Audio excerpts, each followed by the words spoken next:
Bismillahirrahmanirrahim. Assalamualaikum warahmatullahi wabarakatuh. Alhamdulillahi rabbil alamin. Wassalatu wassalamu ala rasulillahi wa ala alihi wa sahbihi. Rabbi shrah li sadri wa yassir li amri wahlul 'uqdatam min lisani yafqahu qawli. Kalau saya bawa soalan, kalau kita buat soalan, pasal apa kita nak kena syukur Allah? Pasal apa? Jawab dia banyak. Nombor satu, pasal Allah masih pertama sekali Allah bagi kita Islam. Padahal kita tak boleh pilih agama ni kan. Kita tak ada pilih agama dulu, melainkan Allah yang pilih Islam untuk kita.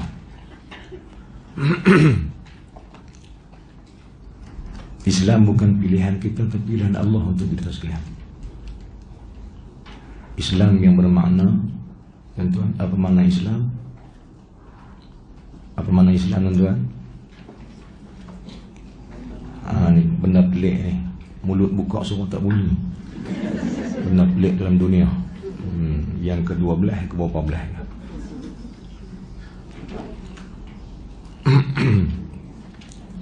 Islam kita tak pilih, tapi Allah pilih untuk kita.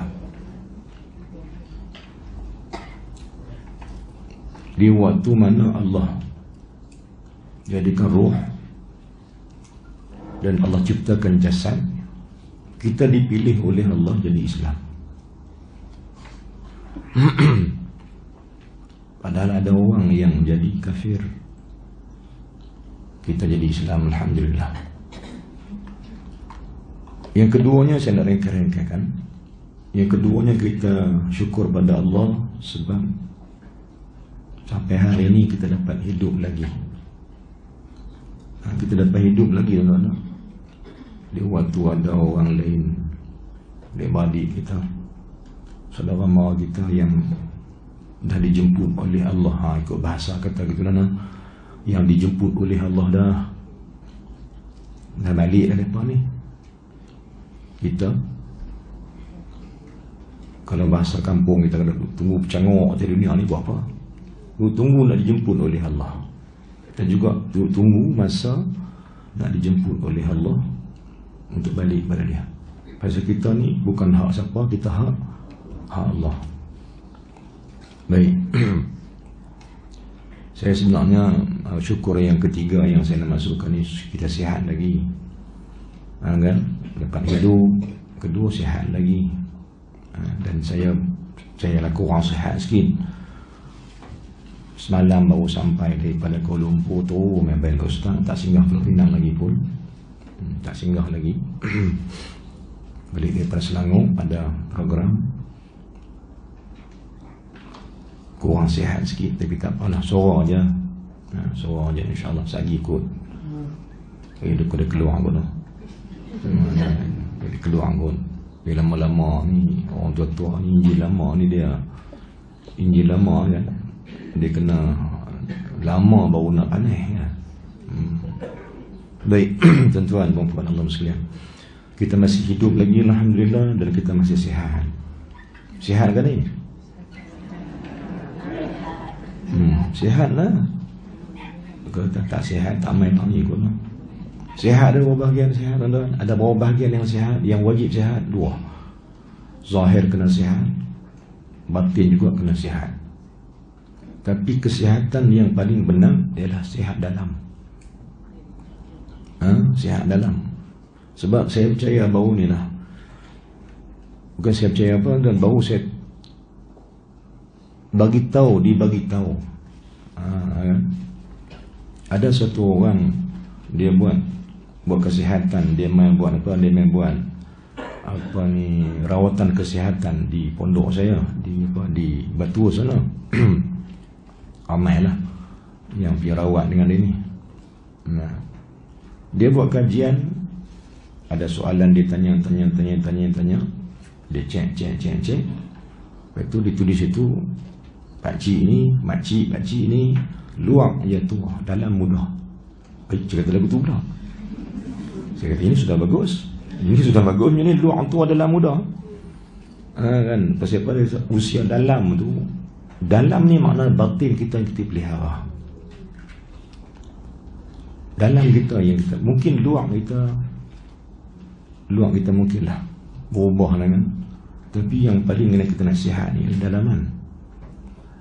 Dalam hati ni kita nasihat. Sebab bagi kita mana nak bayangkan sebagai contoh kalau kena payah dah. Kereta mungkin kereta tu lama, tapi kalau enjin elok, boleh jalan tak? Derah begitu.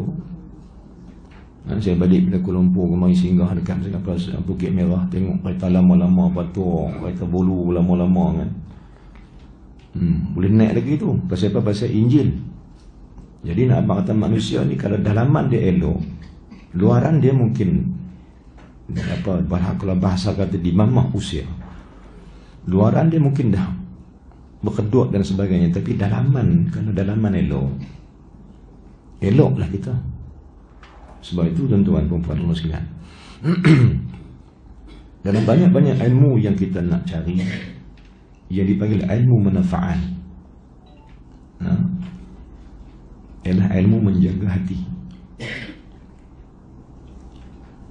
Kalau hati ni elok, Nabi kata apa? Kita faham hadis Nabi SAW.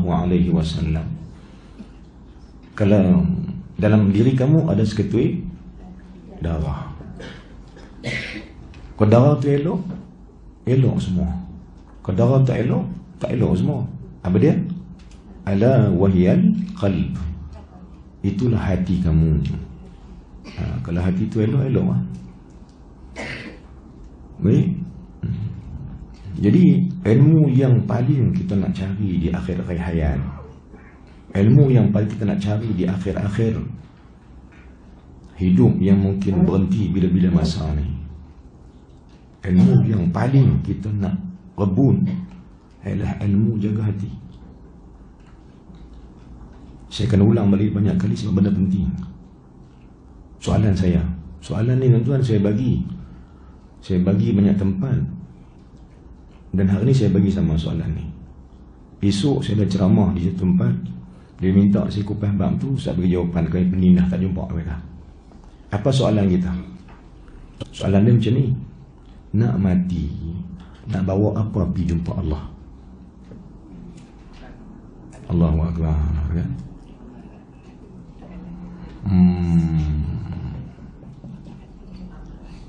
Saya soalan balik tadi. Selalunya saya tanya, saya jawab.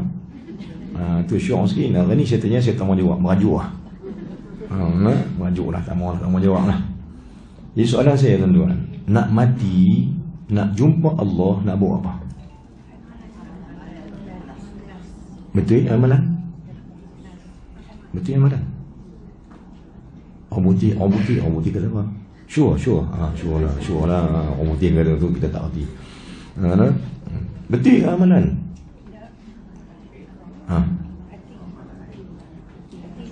Okey. Siapa kata nak buat amalan jumpa Allah? Angkat tangan. Pula. Kok mana nampak ni? Siapa kata tak buat amalan jumpa Allah? Angkat tangan. Pundak juga habis nak buat apa? Soalan kan nak buat apa? Tu saya kata nak buat apa habis?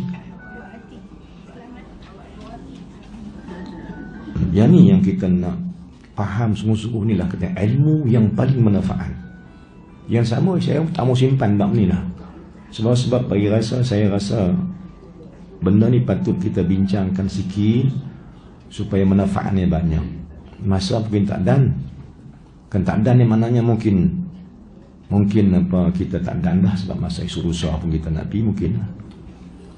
Lebih kurangnya hari ni kita dapat satu benda. Apa benda yang paling manfaat? Baik. Jawapan tu saya tangguh selalu. Boleh? Saya bincang kot lain sikit. Sekali jangan lupa tak beritahu saya balik. Nak saya melelong kot lain. Beritahu saya balik. Nak mati bawa apa? Baik. Saya bincang tentang ilmu manfaat sikit. Tuan-tuan, saya minta izin tuan untuk belajar, untuk bincang ilmu manfaat. Dalam satu hadis Nabi SAW, hadis daripada Jabir bin Abdullah radhiyallahu anhu, Rasulullah sallallahu alaihi wasallam telah bersabda. Hadis ni riwayat banyak daripada sahabat-sahabat Ibni Abi Syaibah, Hafiz Ibn Rajab Hanbali, banyak sahabat-sahabat, jemaah ulama-ulama mentakhrijkan hadis ni. Hadis daripada Jabir, Nabi kata apa? Salullaha ilman nafi'ah. Kata Nabi apa dia, tuan? Mintalah kamu selalu pada Allah akan ilmu tu, ilmu yang manfaat. Nabi ajak gitu. Nabi suruh kita minta pada Allah supaya ilmu kita ni tukar jadi ilmu manfaat. Salullah ilman nafi'ah. Mintalah kamu pada Allah agar kamu selalu dapat ilmu manfaat. Baik, apa dia ilmu manfaat, tuan-tuan? Ilmu yang dapat kita guna. Ilmu yang dapat kita guna dan dia berguna untuk orang. Ilmu ni kita dapat guna, kemudian kita tinggal ke orang, orang pun boleh guna juga. Contohnya saya percaya kan, tuan-tuan, buku-buku yang tuan-tuan tulis masa dok mengaji dengan syekh, dengan betul yang mantan mufti kita kan, atau ulama-ulama lain yang duduk di meja ni, banyak cerita-cerita yang tuan-tuan tulis. Semua ni dia habuan manfaat untuk anak cucu mungkin. Sebab saya kata itu sebab saya hari ni saya teringat satu buku tajwid, buku fiqh yang arwah ayah saya mengaji dulu. Bila saya rosek dalam almari, jumpa buku ni. Baik, tulisan Jawi dia, orang dulu kan, so Jawi dia cantik. Bila mana dia, saya rosek tengok, ada yang ni cerita-cerita tentang hukum hakam, dia mengaji tauhid, fiqh, apa semua. Dia mengaji dengan guru dia. Lepas tu saya ambil buku tu, saya baca balik. Saya jadikan dia sebagai apa? Sebagai pengetahuan lagi kita, penambahan-tambahan kepada ilmu. Maknanya apa, tuan-tuan? Cerita perempuan ni, kalaulah nanti dijumpai oleh anak cucu, dia jadi bermanfaat. Jadi bermanfaat. Inilah yang dipanggil ilmu yang manfaat, yang boleh digunakan dan berguna dan berguna dan berguna. Maka kita minta pada Allah Ta'ala, minta pada Allah, ya Allah, jadikanlah ilmu kami ilmu manfaat. Ya? Cuma di mana nak main ilmu manfaat ni? Macam mana nak main ilmu manfaat? Saya ulangkan balik benda ni, mungkin nak bagi faham lagi. Soalan dia, saya bawa soalan tak apa? Saya bawa soalan, saya jawab, tuan-tuan tulis lah. Saya soal, saya jawab, tuan-tuan tulis lah. Kan? Senang kan mengaji kan? Macam mana nak bagi ilmu manfaat? Jawab dia, kita dengar satu hadis Nabi SAW lagi. Saya nak rangkumkan semua lah yang tuan-tuan mengaji lama ni kan. Satu hadis cerita pasal bila mati anak Adam. Tuan-tuan sambung hadis tu. Mati anak Adam, berhenti segala amal kecuali 3 perkara. Barakallahu alaikum. Alhamdulillah. Baik. Bila mati anak Adam, berhenti segala amal kecuali 3 perkara yang berjalan pahala. Tanpa amal kan? Tak ada beramal tapi pahala berjalan. Apa dia? Dagi. Mula-mula dagi. Dia 3 semua 3 kan? Dia ni bukan tak ingat, terlupa. Dia bukan tak ingat, Ustaz. Kami bukan tak ingat, terlupa. Aku nak kata saya lupa, Ustaz, bukan tak ingat. Sopa lah. Baik. Yang pertama apa dia? Yang pertama, mati anak Adam. Idza mata ibnu Adam inqata'a min 'amalihi illa 3. Bila mati anak Adam, berhenti segala amal, tak ada pahala kecuali 3 perkara yang mengalirkan pahala walaupun tak buat kerja apa. Walaupun dah mati masuk kubur, tak buat apa, tak ada amal lah, tapi pahala masih jalan. Kan? Apa dia? Yang pertama, sedaqatin jariyah. Ni sedekah yang bohong tak bohong ni. sedekah. Yang kedua, ilmu manfaat. Ketiga, anak soleh yang mendoakan. Baik. Rahsia hadis ni lagi tuan-tuan, puan-puan Allah sekalian. Rahsia hadis ni lagi, dia ada satu rahsia yang kita nak faham juga. Apa dia rahsia dia kan? Yang ni ramai orang mak ayah yang nak anak yang soleh, kan? Ramai ibu bapa yang nakkan anak mereka anak yang soleh dan solehah. Mereka takkan mak ayah tak mau yang tu, semua anak yang tu, kan? Semua anak gitu. Nakkan anak yang soleh. Apa dia anak soleh ni? Yad'u lahu, mendoakan akan bagi diri mak ayah dia bila dia mati. Kan? Baik. Soleh yad'u lahu, anak soleh yang diingin-inginkan tu semua orang nak. Tapi rahsia dia macam mana nak bagi anak tu soleh. Tuan-tuan, soleh ni boleh buat sendiri kah? Tuan-tuan boleh buat kah anak soleh ni? Boleh buat kah? Beranak dia boleh lah, lahirkan dia boleh. Tapi nak buat bagi dia soleh ni bukan kerja kita kot. Saya jumpa ramai lah mak ayahnya kulun nak bagi anak uju agama. Tak ada lah. Ada mak ayah yang saya jumpa, satu budak di Kuala Lumpur, ayah dia, mak dia ni tak mau bagi dia uju agama. Mak ayah dia, mak dia boleh juga. Ayah dia tak mau dia uju agama, nampak leceh sangat. Tapi lah dia keluar dari rumah dia, izin mak ayah dia, izin mak dia keluar. Dia pergi uju agama, jadi hafiz. Jadi hafiz kan? Pasal apa? Pasal ayah dia tak mau dia uju agama, tapi dia nak. Bermakna ada mak ayah nak, Allah tak bagi. Ada yang mak ayah tak mau. Jadi tuan-tuan Allah sekalian, anak soleh ni bukan kita boleh buat kan? Kan? Betul kan? Jadi kau mana nak main? Dia kerja Allah Subhanahu Wa Taala. Baik. Macam mana kita nak minta supaya Allah Ta'ala tu bagi anak soleh kat kita? Jawab dia, mana nombor 2 ni?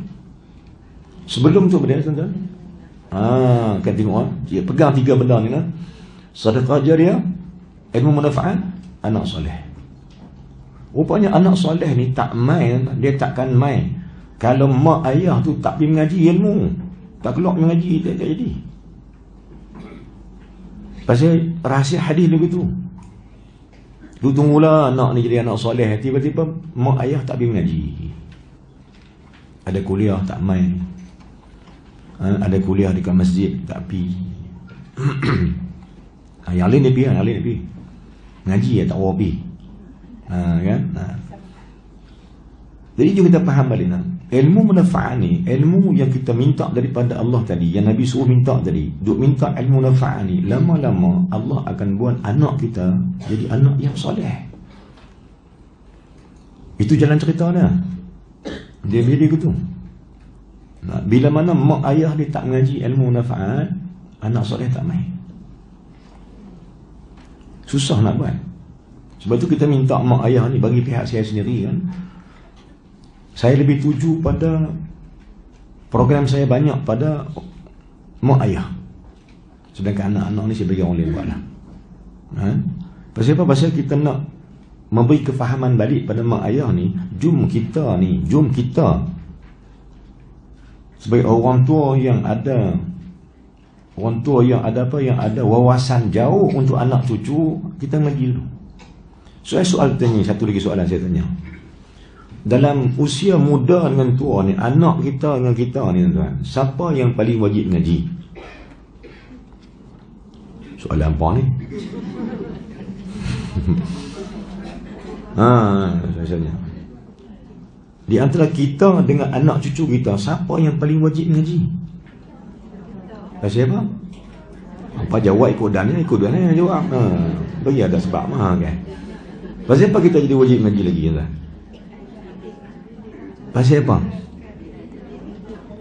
Cuba bagi satu sebab. Satu sebab. Pasal apa kita orang tua ni lagi wajib ngaji pada anak-anak cucu kita? Pasal apa? Banyak jawapan dia. Tapi yang paling yang saya suka nak sebut, kita mengaji, kita wajib mengaji ni pasal kita nak mati lah. Nah, anak cucu kita baru nak hidup, nak besar. Depa mengaji pasal nak kerja. Kita mati, kita duk mengaji pasal nak mati. Nah, lagu tu senang cakap, penamat. Muktamad kalam, kita tak ada. Budak-budak, anak cucu kita mengaji ulang balik. Anak cucu kita mengaji pasal mereka nak hidup. Pasal nak kerja contohnya kan. Sebagai mak ayah tu hang ngaji dah kata rajin.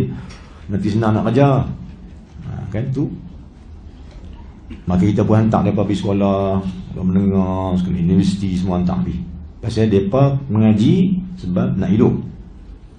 Kita pula wajib mengaji pasal nak mati. Tapi sama-sama ambil SPM. Mana? Anak cucu ambil SPM, kita pun ambil SPM. Tidak tuan-tuan? Tak nampak itu.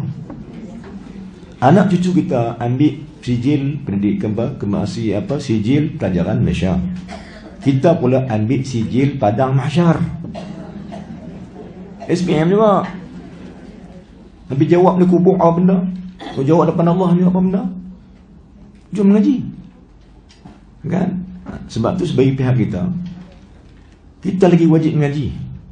Dengan apa? Dengan berbanding dengan anak cucu kita. Dia pun wajib mengaji, kita pun lagi wajib mengaji. Sebab kita mengaji nak mati. Habis nak bawa pergi jumpa Allah. Dan anak cucu kita mengaji pasal depan nak hidup. Maka bagi pihak kita lagi wajib mengaji kan? Daripada mereka. Memanglah mati hidup tak tahu biar siapa-siapa dulu. Mungkin anak cucu kita yang mati, kita hidup, wallahualam kan. Macam dengan anak murid saya seorang baru ni umur 28 tahun. Mak dia kecil manis teruk, mata tak nampak, ada kursi roda, teruk sangat. Turun dah kecil manis tu main kat dia pun teruk juga. Kata apa, kecil manis keturunan kan. Lepas tu bila mana mak dia sakit, dia pun sakit juga, sakit. Saya pernah ikut saya ke Jordan untuk mengaji. Tapi saya singkatkan saya punya pengajian tu selama 2 bulan masa kat Jordan tu. Saya mengaji talaqi, dia ikut saya juga. Saya kena singkatkan program saya tu kerana dia sakit. Saya kena balik awal. Saya kata dia kok mati kok Jordan jenuh aku. Nah balik main. Tapi dia pun hidup, sakit, masuk hospital, kerat jari dah 2-3 kerat jari dah kerat dah. Mak dia memang tak masalah. Dia budak Tanjung, budak Penang. Tapi orang yang baik kan. Mak dia kata rasa-rasa mak pergi dulu belakang. Dia kata kat dia kata tak tentu mak dia. Tak tentu. Masa tu saya ziarah dia, mak dia pun ada. Lain baru ni 2-3 minggu lepas dia balik pada Kuala Lumpur, letih sangat, bawa kereta kancil tuan, kancil 5850X tepat tu. Mata tak nampak sebelah ni, mata sebelah bawa kereta PKL. Allahu Akbar. Balik main letih sangat, singgah dekat dengan keluarga, jumpa keluarga mereka, semua jumpa di Cameron Highland, meninggal di sana. Bawa di Penang, simpan di Penang lah. Mak dia masih hidup, anak dah nak meninggal. Tuan-tuan dan puan sekalian, baik. Maka hidup mati tak tahu siapa dulu siapa kemudian.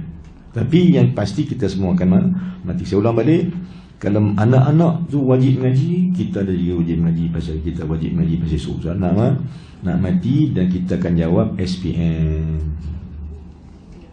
Kita akan menempuh sijil Padang Mahsyar. Ini bukan benda cerita main-main ni. Tuan-tuan dan muslim, maka jom minta Allah Ta'ala bagi ilmu nafaat. Apa ilmu nafaat? Surah balik, ilmu yang boleh kita guna. Kita bukan nak himpun ilmu banyak. Ulama kata apa? Kalau kamu nak ilmu kamu banyak, beramallah dengan ilmu yang sikit. Nah. Dapat ilmu ramai, nanti Allah tambah ilmu. Ilmu apa tu? Bukan ilmu kecekam, tak. Dan kita bicara ilmu pula. Nabi kata apa? Ulama-ulama sebut apa juga. Yang kata ilmu ni, kata seorang ulama Masruq radhiyallahu anhu, rahimahullah subhanahu wa ta'ala, kata dia, orang alim yang sebenar itu siapa? Dia kata orang alim yang sebenar itu ialah orang yang paling takut Allah Ta'ala. Dia lah orang alim. Ya? Kita bagi kita orang alim ni, orang ada ilmu, cakap, bagi sampai ilmu tu alim juga. Tapi alim yang sebenar daripada peringkat ulama-ulama, alim yang sebenarnya ialah orang yang takut, mengetahui akan dirinya hamba bila berdepan dengan Allah Subhanahu wa ta'ala. Ketua sikit ringkasan dia, bila kita nak salat dengan takut pada Allah, nak jadi salat yang ada pengetahuan, salat orang alim ni ialah bila kita berdepan dengan Allah, kita takut dengan Allah. Ya? Dan takut pada Allah ni kita boleh doa. Dalam surah Al-Nisa ni ada satu ayat. Tuan-tuan kalau buka buku Al-Quran ada ayat tu, inni akhafullaha rabbal alamin. Ya? Ayat tu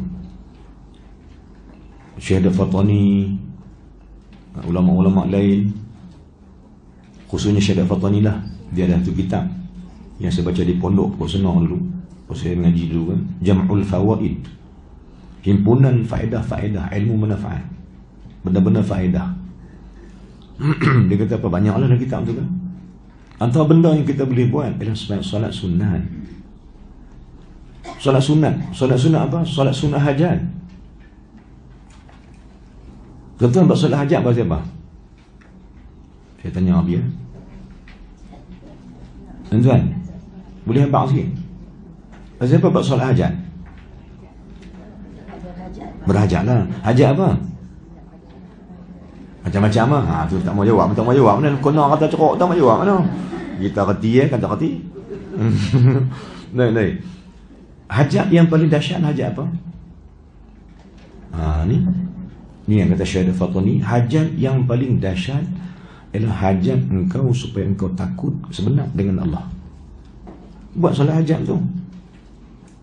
Baik, buat 2 rakaat solat hajat, niat dia, ya Allah, aku nak solat hajat. Solat hajat kerana 2 rakaat kerana Allah Ta'ala. Dalam hajat tu kita baca qul huwallah, kan? Al-Fatihah, qul huwallah macam biasa. Sujud, sama ada tiap-tiap kali sujud itu ataupun sujud penghabisan, kita baca lepas baca subhana rabbiyal a'la wa bihamdihi, kan?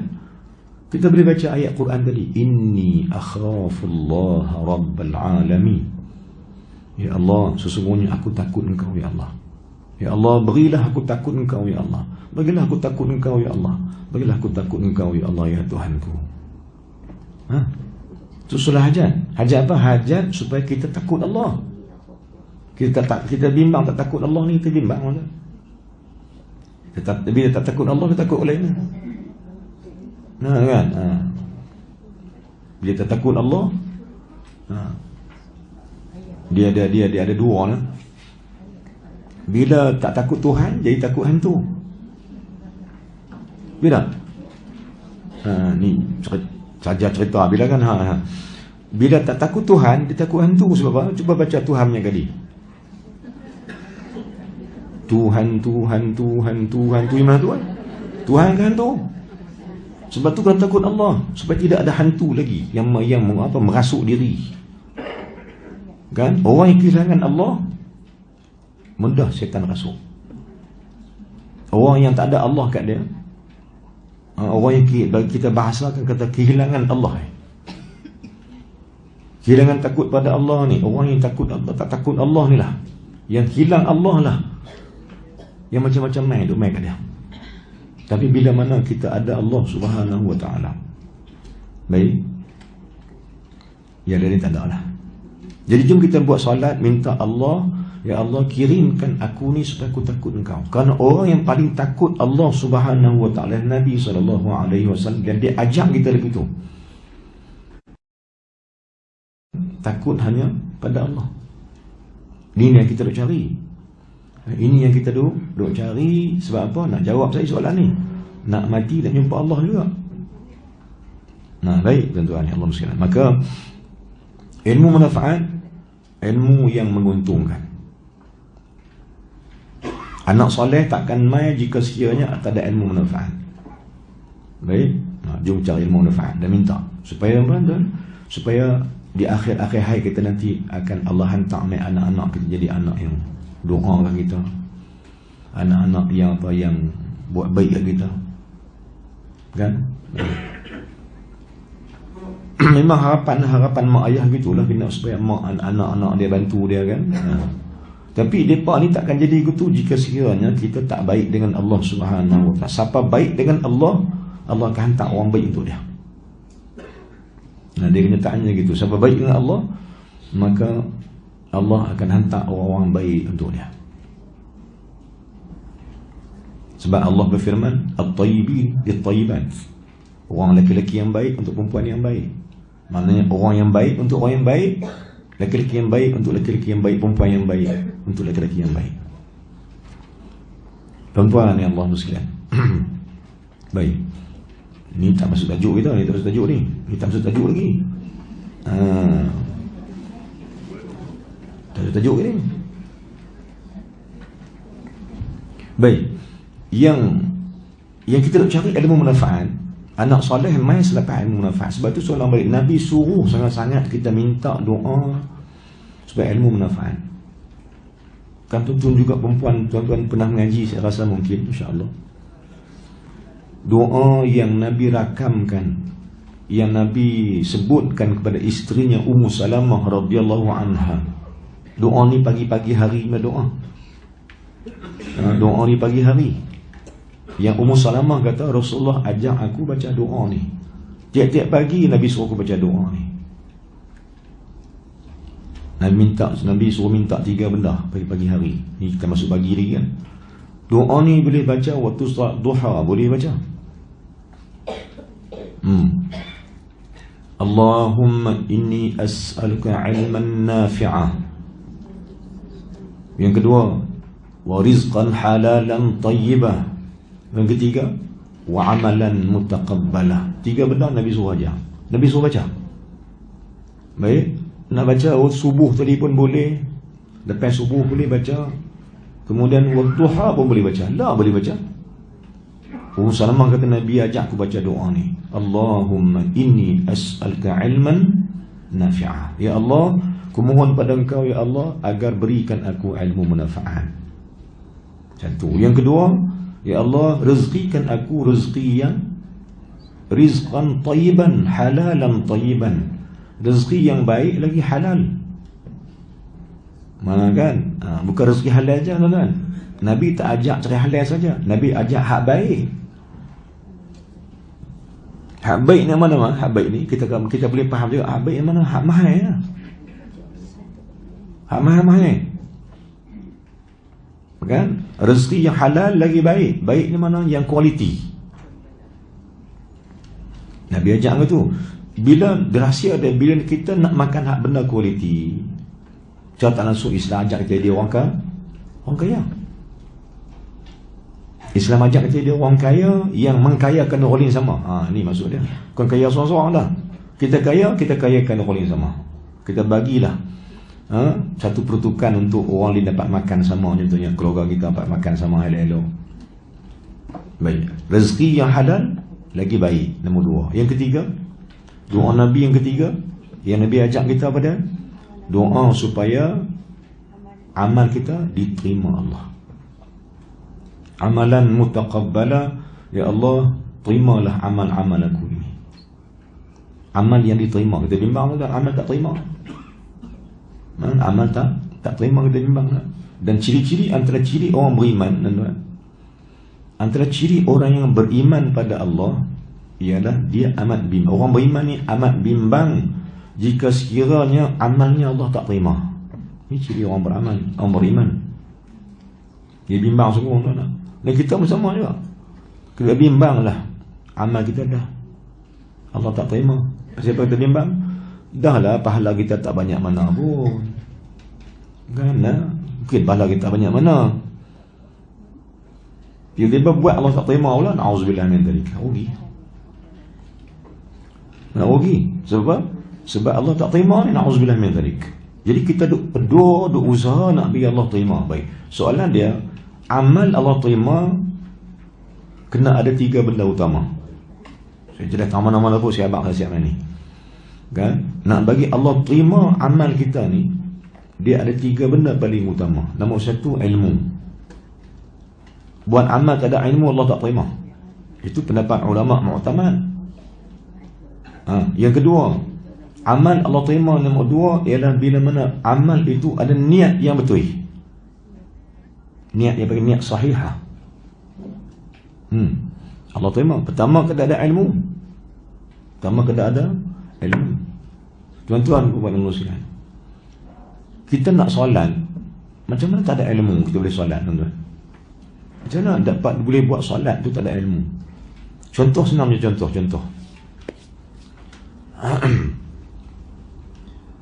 Kita mungkin jangan tengok benda ni, tapi baik saya nak bawa contoh jugalah. Tuan-tuan, adakah semua beruk tu boleh panjat pokok kemunyong? Boleh ambil buah nyong?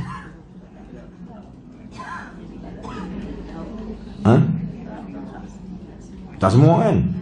Maknanya beruk mana yang pandai-pandai pojok? Hak yang dilatih. Maknanya kena ada ilmu juga beruk tu pun. Yang tu beruk yang nak pergi naik buat ambil buah nyong, diajak dilatih untuk ambil buah nyong.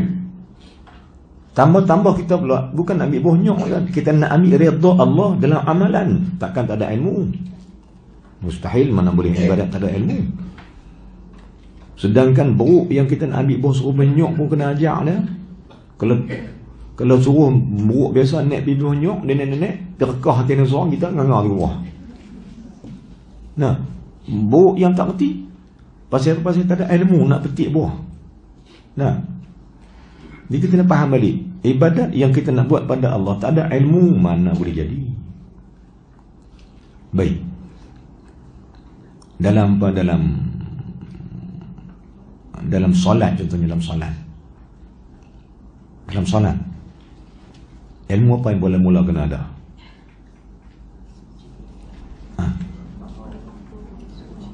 Mula-mula kena ada ilmu apa? Pasang dah hamba. Tak boleh balik dah ni, tak boleh balik dah. Mula-mula ilmu apa kena ada dalam solat? Tauhid. Tak mana kena ada? Allah. Baik, tengok taman tauhid dia. Saya ulang balik, saya tambahkan ilmu tuan-tuan puan, ataupun saya ulangkan berkali-kali balik sebagai benda amal. Sah tak hukum fiqh yang tuan-tuan mengaji? Kita mengaji sama-sama. Sah tak sebut kalimah takbir macam ni? Sah tak? Allahu Akbar. Sah tak? Allahu Akbar. Sah tak? Boleh saya sebut boleh? Tak jadi, tak ci. Dia berapa kali tak ci. Sah tak sebut macam ni? Allahu Akbar.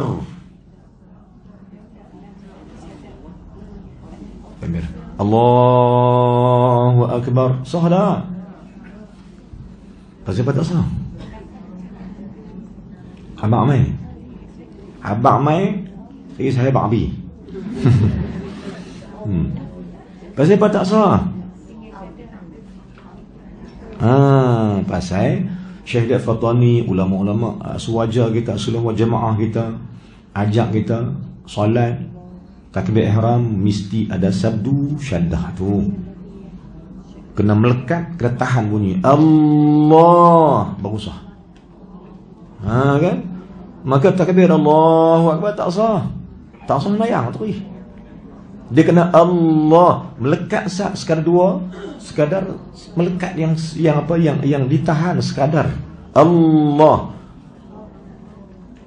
Sebab syaddah tu dia tahan. Fungsi syaddah ni apa? Fungsi syaddah tu tahan apa? Tahan bunyi, tahan lidah.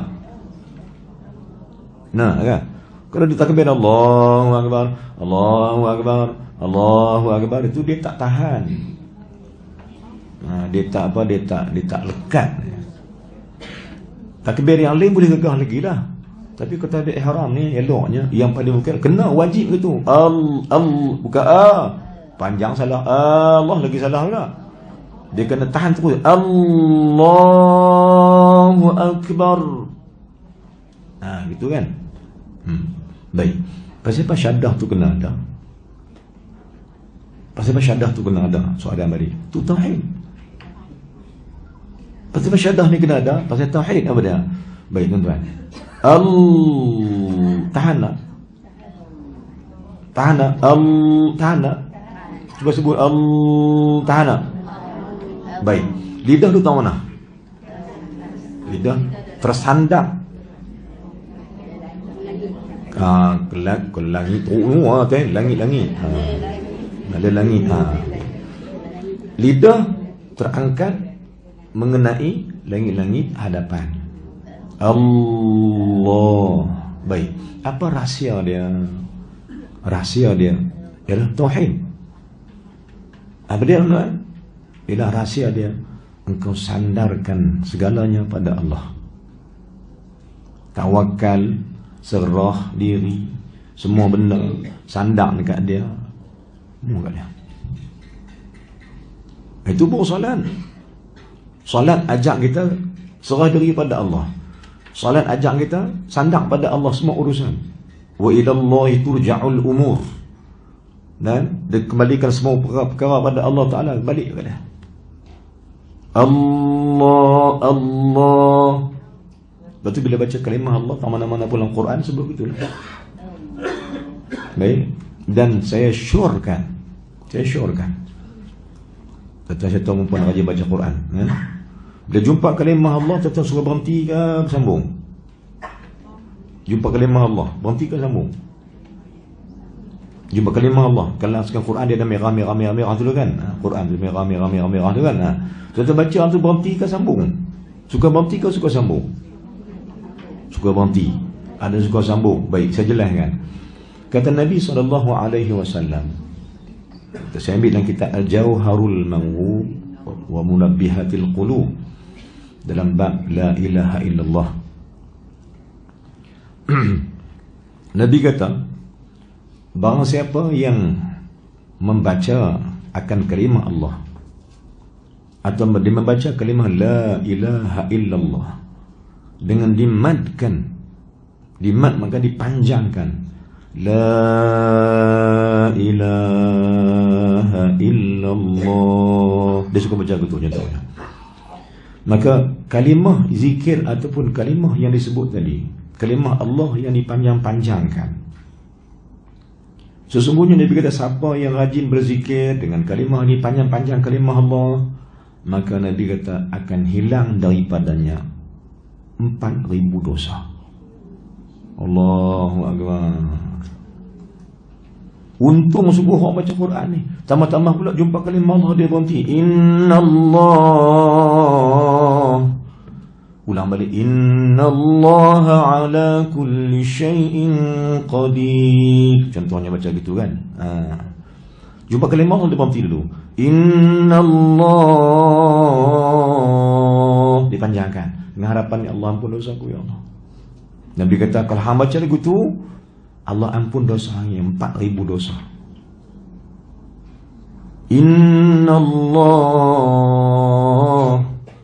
Innallaha ala kulli syai'in qadir. Contoh ayat. Kan? Ayat dia sama juga. Allahu la ilaha illahu. Sama juga. Ada kalimah Allah yang kita jumpa dia. Kan, maknanya tiap kali jumpa kalimah Allah kita berhenti di sana, ada cara yang kita baca yang menyebabkan bacaan itu menyebabkan Allah sayang dan Allah sudi nak ampun dosa kita. Untung orang baca Quran, untung.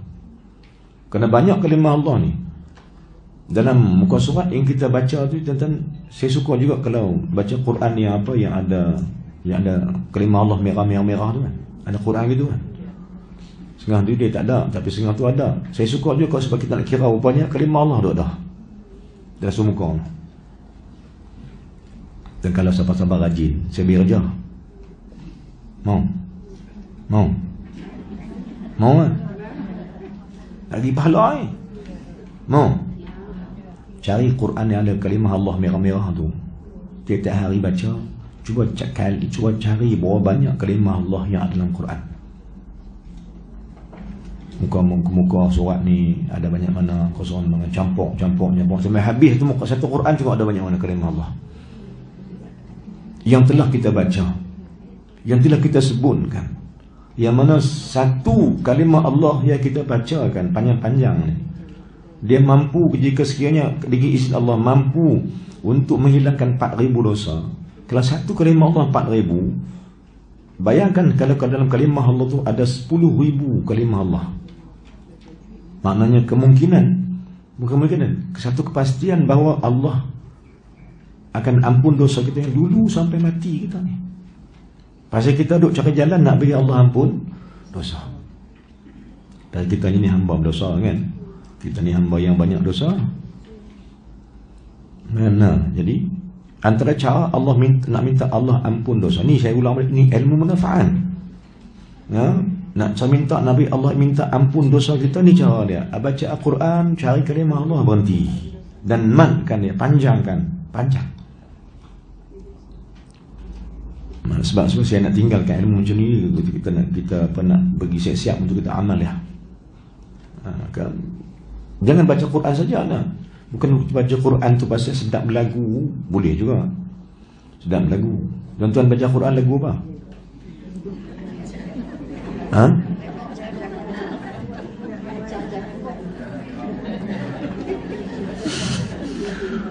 Dah bergelak siapa?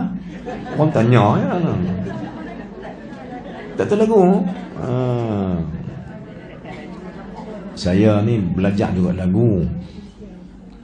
Untuk maklumat, untuk ketahuan tuan-tuan juga lah, saya arwah ayah saya sama dengan Allahyarham Ismail Hashim dulu, sama dengan Datuk Wani Pemedang, sama lah dengan kawan-kawan mereka dulu lah. Jadi saya dah sempat belajar lagu dengan arwah ayah pun, arwah ayah Johan Qari Pulau Pinang dulu. Dan lah saya belajar sikit sebanyak dengan dia kan. Baik, jadi lagu-lagu ni banyak lagu lah. Ada lagu Bayati kan, Sada, Hijaz, Nahawan, Shikaras, Jaharka, banyak lagu, 7 lagu dah. Baik, yang perempuan baca lagu apa? Bukan dia nak kata Nahawan tak ketahuan apa. Dia bukan Nahawan, tak ketahuan. Bubuh ikut dan janji aku sedap sudah. Jadi ya. Orang tak sedap dapat biar pikat orang, aku sedap seorang sudah. Tak apa. Kan? Baik. Tak kisahlah lagu apa. Jangan baca Al-Quran pasal sedap. Tak. Sedap tu sedap juga. Tapi cari makna yang paling mudah yang kita ulang hari ni. Cari makna lah. Ya Allah, jumpa kalimah Allah, berhenti. Ya Allah ampun. Sebab itu yang Imam Nawawi kata. Imam Nawawi kata apa? Imam Nawawi sebut dalam kitab dia At-Tibyan fi Adab Hamalatul Quran. At-Tibyan ni mana kitab yang jelas. At-Tibyan ni mana penjelasan bagi orang yang membaca Quran dengan adab-adabnya. Adab baca Quran antaranya kata Imam Nawawi pada bila kau jumpa ayat rahmat, minta supaya Allah rahmati kamu. Bila kau jumpa ayat azab, minta Allah Ta'ala jauhkan kamu pada azab. Kan? Bila jumpa ayat-ayat tentang doa. Bila jumpa kalimah Allah, kau doa sesuatu pada Allah, mohon kat dia. Jadi Nabi kata tadi pada bila jumpa kalimah Allah, panjangkan, madkan dia, panjangkan. Bila panjangkan, maka di sana ada redha Allah. Ya Allah sudi sebut nama Allah, Allah suka pasal kita puji nama dia, kita puji dia. Tersebut ada kalimah Allah ni dengan semangat puji Allah. Bila puji Allah, Allah cukup suka kita puji dia. Bila kita puji dia, suka kita, dia sudilah nak ampun dosa. Baik tuan-tuan sekalian, bila sebut pasal nikmat, 2 nikmat, saya teringat Imam Abu Lis Samarqandi sebut dalam kitab Tanbihul Ghafilin. Biasa baca kitab tu tuan-tuan? Biasa tak? Habis lah? Tak lagi? Biasa dengar lah? bila dengar? Tak sah saya sebut. Tanbih Ghafili kitab Imam Abu Lais Samarqandi. Dalam kitab tu Imam Abu Lais dalam bab nikmat Allah Taala. Imam Abu Lais Samarqandi dia kata cukup bagi engkau dua nikmat besar yang wajib kau syukurkan dia sebanyak-banyaknya. Pertama, bila Allah sudi menjadikan kau Islam, itu nikmat besar. Yang kedua, bila Allah sudi ampunkan dosa kau telah dapat nikmat paling besar daripada Allah. Tuan-tuan dan puan muslim, apa tanda Allah do ampun dosa kita? Apa tanda Allah do ampun dosa kita? Nampak tak tanda dia? Nampak tak tanda dia? Tak nampak tak? Tak nampak. Kita ngaji. Apa tanda Allah ampun dosa kita? Jawab dia, apabila Allah hantar kita, Allah perjalankan kita untuk ke kuliah-kuliah ilmu. Ini tanda Allah do ampun dosa. Kerana kuliah ilmu ni kuliah yang akan menyebabkan malaikat doa ke kita, doa keampunan. Minta tahu banyak mana ni doa malaikat do ampun dosa ni. Minta, ya Allah ampun dosa, ya Allah ampun dosa mereka sampai habis majlis. Kena saya nak melawak dengan mereka juga kan. Kuliah-kuliah sana, saya malam ni saya nak baca kitab daripada maghrib sampai ke subuh. Apa siapa pula unggah kami ustaz ni dah. Siapa pula? Oi, kan hadis nak bang ada. Lagi mana kuliah tak berjalan, apa Allah do ampun dosa kita dengan sebab malaikat doa. Saya nak sapu sampai ke subuh dah. Dia berkata, ustaz, teruk kami ustaz. Dia kata, hang tengah hampa teruk, aku pun teruk juga. Maknanya selagi mana kuliah berjalan, ada malaikat yang sudi duk minta, ya Allah ampun dosa kita. Tuan-tuan Allah sekalian, kita minta doa mungkin Allah tak dengar kan? Pasal apa? Kalau kita minta doa mungkin Allah tak dengar, pasal apa? Pasal kita banyak dosa. Tapi bila Allah sudi kirimkan malaikat doa kita, malaikat tak ada dosa. Bila malaikat doa, Allah terima kan? Allah terima permohonan dan permintaan. Jadi bila mana Allah sudi nak ampun dosa kita, dia buat apa kita? Bila Allah sudi nak ampun dosa kita, dia pun mulalah digerakkan kita untuk teringat nak pergi mengaji. Kerana hadir ke kuliah pengajian ni satu cara untuk Allah ampun dosa kita. Alhamdulillah. Kerana baik. Jadi yang pertama, saya bertambah balik, ilmu manfaat. Saya cerita sikitlah ilmu manfaat ni daripada cara tak langsung tuan. Anda cerita sikit, tuan, macam mana yang kata ilmu manfaat.